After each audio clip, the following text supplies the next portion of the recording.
Ever wondered how nuclear power plants generate electricity? Let's break it down in simple terms. Hey everyone, I'm Swati, and most of us think nuclear energy in the context of bomb. But did you know that nuclear power plants are also being used today to generate clean electricity? In this video, we will understand how they work.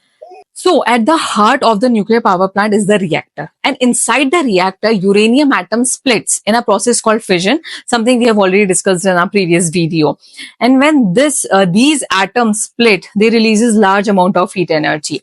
But this heat doesn't boil the water directly. Instead, this superheated water from the reactor is circulated through a steam generator where it heats a separate supply of water. This second supply of water basically turns into steam. The steam which has generated spins the turbine, and turbine powers the generator and produces electricity. Afterward, the steam cools back into water in a cooling system, often using large cooling towers, and then the cycle repeats.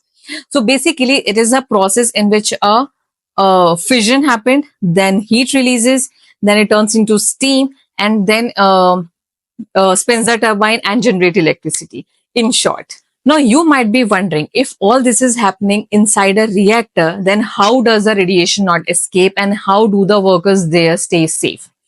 Great thinking, but we will answer that in our next video. So thank you for watching this video, and do like, share and subscribe if you found it helpful.